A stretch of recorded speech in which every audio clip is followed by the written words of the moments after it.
Сәлем достар, пияздың пайдасы мен зияны туралы білесіз бе? Әдетте пиязыдан көзіңіз жасаураған кезі болды ма?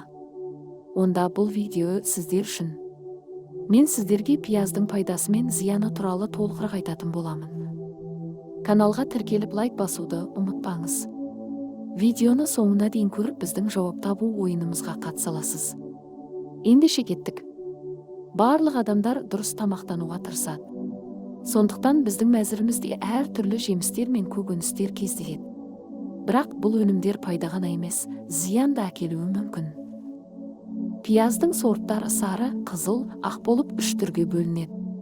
Қызыл пияз оның құрамында бактерияға қарсы, антигистаминдік және қабынуға қарсы қасиеттері бар зат кверцетин бар. Бұл токсиндермен күресуге көмектеседі және холестеринді төмендету үшін қолданылады. Көбінесе кверцетин теріге жақын бөлікте, сондай ақ тамырға жақын бөлігінде және сыртқы сақиналарда болады. Қызыл пияз салаттарға қолайлы және термиялық өңдеуге бармайды, өйткені термиялық өңдеу кезінде олар қараңғы және тәбетті болмайды. Сары пияз пияздың ең танымал түрлерінің бірі.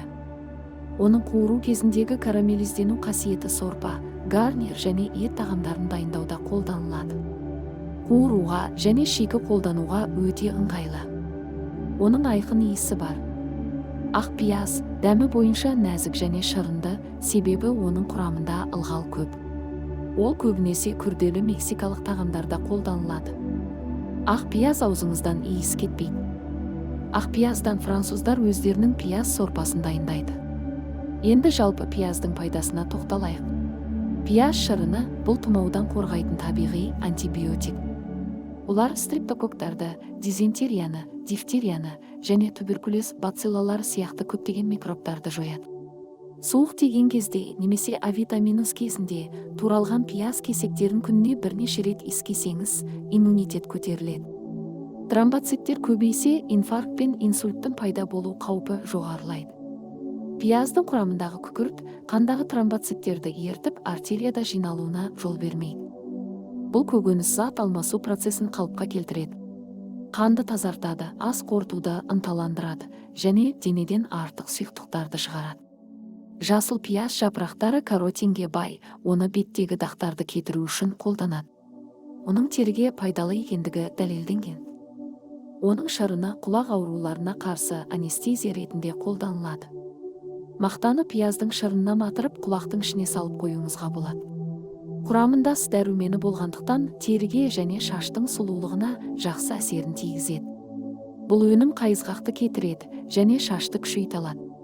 Пайдалы қасиеттеріне тағы мыналарды жатқызуға болады. Ағзадағы қанттың мөлшерін төмендетеді, жүйке жүйесін жайландырады, радиацияның зиянды әсерін төмендетеді және ас қорыту бездерінің секреторлық қызметін жақсартады. Пиязды барлық тамаққа пайдаланады десек те болады. Алайда пияз тағам өнеркәсібінде ғана емес, медицинада да қолданылады.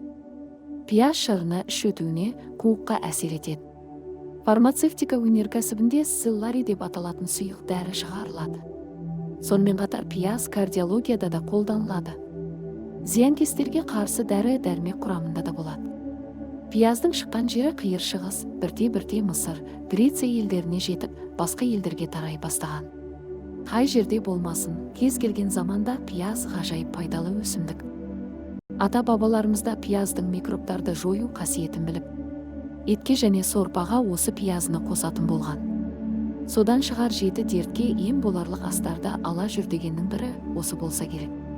Достар, біз қысқаша пияздың пайдасы туралы айттық. Тамаққа ет турасаң пиязды қосуды ұмытпа. Пиязды жемейтін достарына осы видеоны жібер. Мен сіздермен қоштаспаймын, келесі видеода көріскенше.